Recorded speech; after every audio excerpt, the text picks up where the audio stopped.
Hello everyone, my name is Dilzan Mohammed and currently I am doing BTech from Jamia Millia Islamia University in Computer Engineering branch. आज हम बताने वाले हैं कि जामिया में BTech में एडमिशन लेने के लिए क्या क्या करना पड़ता है। पहले तो फॉर्म फिल करना पड़ता है क्योंकि जामिया का अलग से कोई काउंसलिंग नहीं होता है। जामिया अपना खुद काउंसलिंग करवाता है। जैसे हम लोगों को एनआईटी आईआईटी में लेने के लिए जोसा का काउंसलिंग करवाना पड़ता है, लेकिन जामिया में एडमिशन लेने के लिए जामिया का फॉर्म फिल करना पड़ता है, जो कि जामिया में बीटेक में एडमिशन होता है वो जेईमेंस के थ्रू होता है।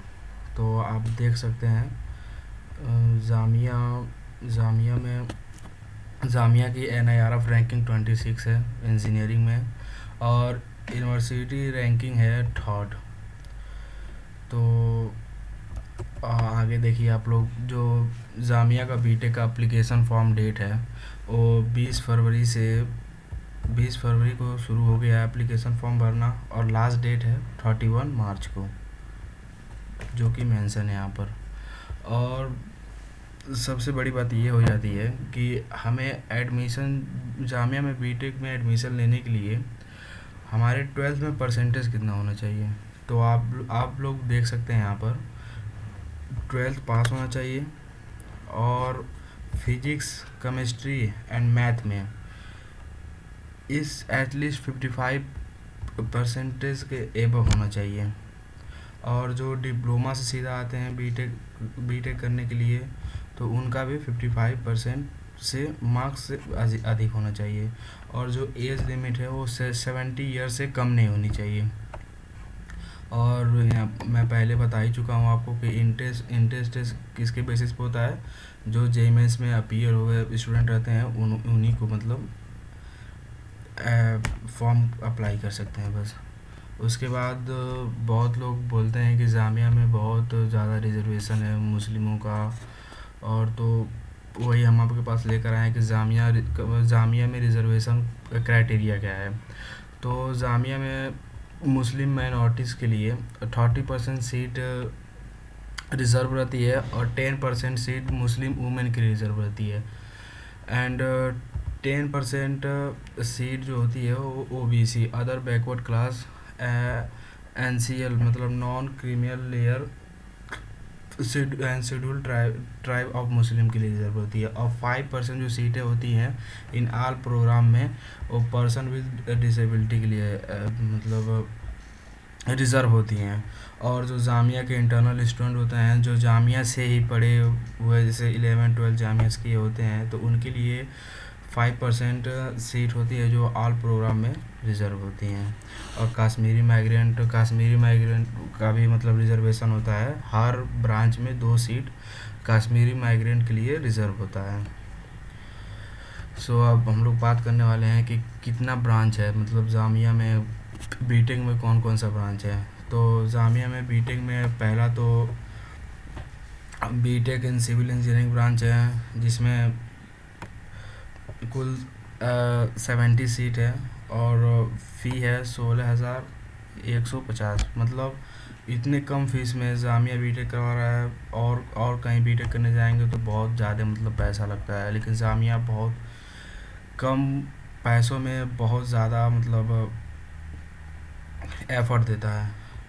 और फिर उसके बाद हम जामिया बीटेक इलेक्ट्रिकल इंजीनियरिंग देखते हैं, जिसमें 70 ब्रांच इसमें भी हैं, और इसका भी फीस वही सेम ही है 60,150 रुपीज़।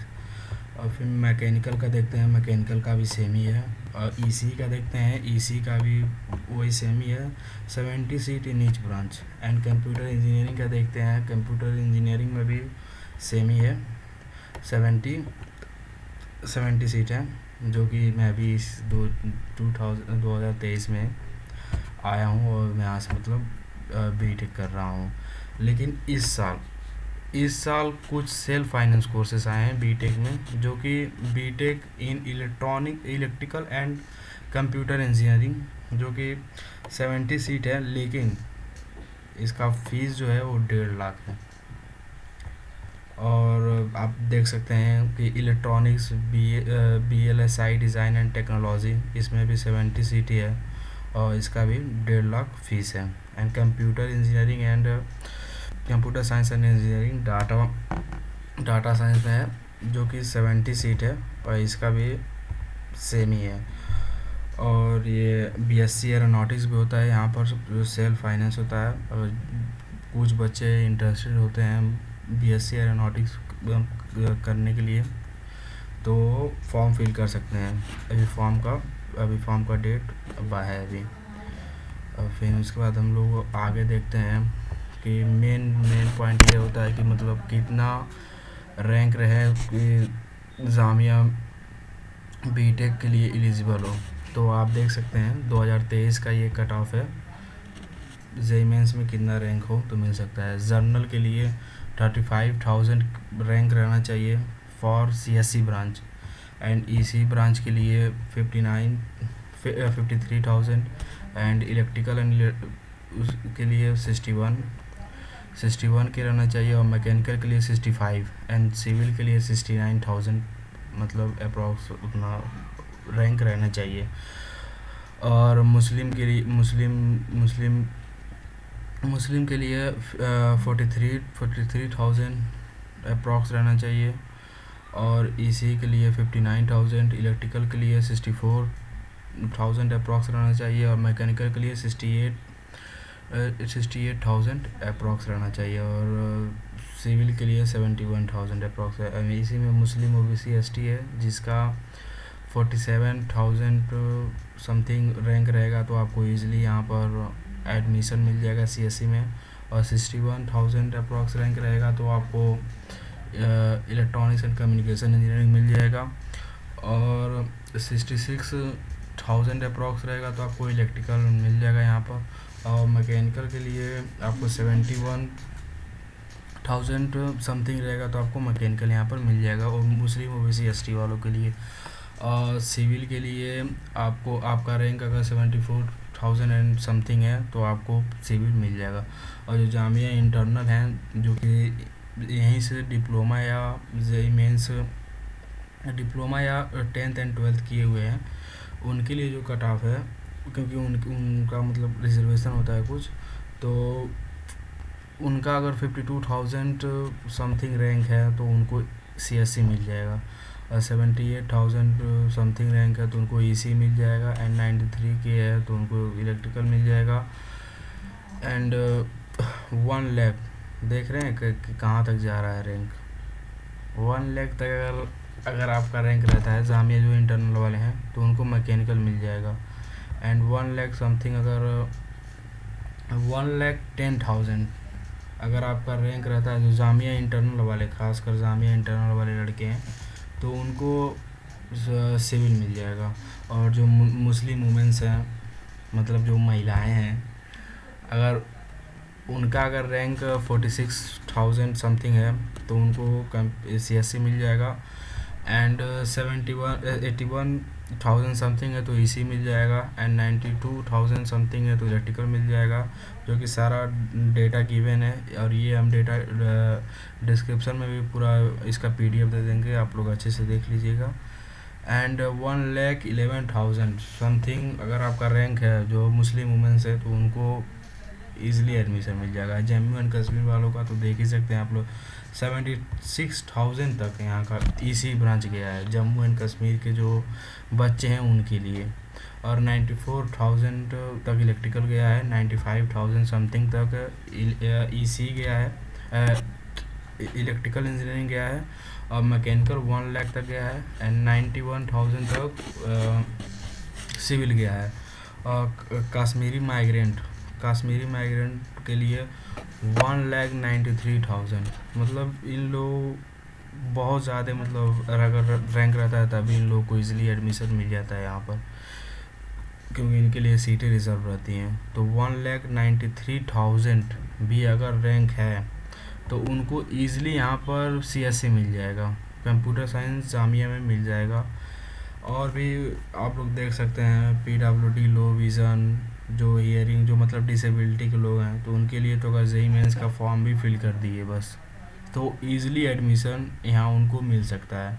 तो जितने भी भाई हमारे डिसेबिलिटी वाले हैं वो ईज़िली एडमिशन ले सकते हैं जेईई मेंस का फॉर्म फिल करके, और जो जामिया का फॉर्म है उसको फिल करना कंपलसरी है। बहुत लोग सोचते हैं कि जामिया का काउंसलिंग कहीं और से होता है, लास्ट में करवाएंगे, जैसे जोसा का होता है, तो ऐसा बिल्कुल नहीं है। जामिया का फॉर्म आता है, वो फॉर्म फिल करना पड़ेगा। वो पीछे भी मैंने बता चुका हूँ कि फॉर्म का लास्ट डेट कब है और फॉर्म कैसे, अगर ज़रूरत पड़ी फॉर्म, अगर आप लोग कहेंगे कि फॉर्म फिलिंग पे एक वीडियो बना दें तो हम ऑफकोर्स फॉर्म फिलिंग का वीडियो बना देंगे, और डॉक्यूमेंट रिक्वायर्ड भी लिख देंगे कि ये डॉक्यूमेंट रिक्वायर्ड होते हैं, कैसे फिल करना है, सब चीज़ करके बता देंगे। अगर आप लोगों को जानना है तो कमेंट बॉक्स पे मैसेज कर दीजिएगा, टेक्स्ट कर दीजिएगा, हम आपको उसके बारे में सब चीज़ डिटेल में वीडियो एक बना देंगे और बता देंगे हम आपको। और फिर आगे चलिए देखते हैं क्या होता है। अब आता है हम लोग प्लेसमेंट के बारे में, क्योंकि बहुत सारे लड़के यही सोचते हैं कि वहाँ का प्लेसमेंट क्या है, एडमिशन तो ले लेंगे लेकिन प्लेसमेंट क्या है वहाँ का।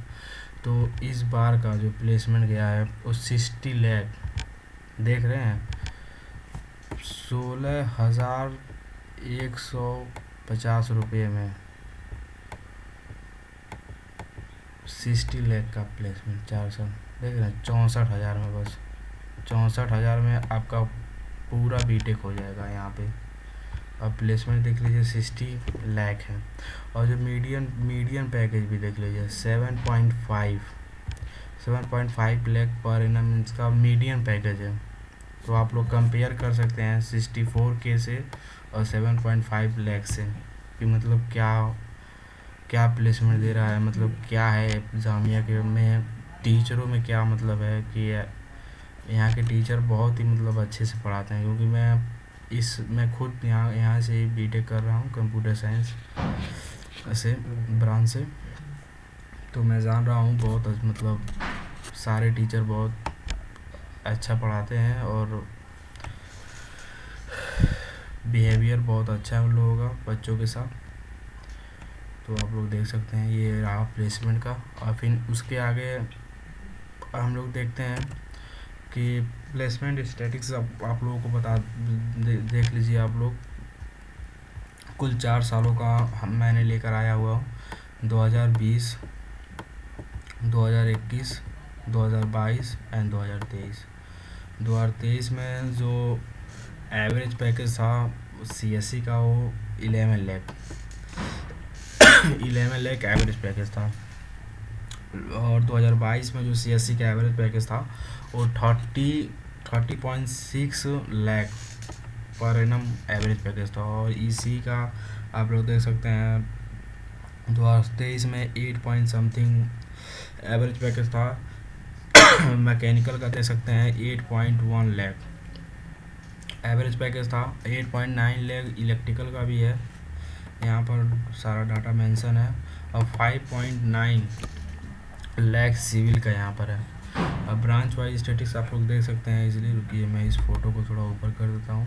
हाँ, अब आप लोग देख लीजिए कुल 79 स्टूडेंट अप्लाइड किए थे 2023 में, और ऑफ़र मिला था 65 लोगों को, और प्लेस्ड हुए थे 56 लोग। यहाँ की ये खासियत और है कि मतलब NIRF डाटा के हिसाब से ज़्यादातर लड़के 20 to 25% लड़के हायर स्टडी के लिए यहाँ से जाते हैं, कोई गेट क्लियर करके या कोई और हायर स्टडी के लिए यहाँ पर आया जाता है, जो NIRF डेटा पे मेंशन है।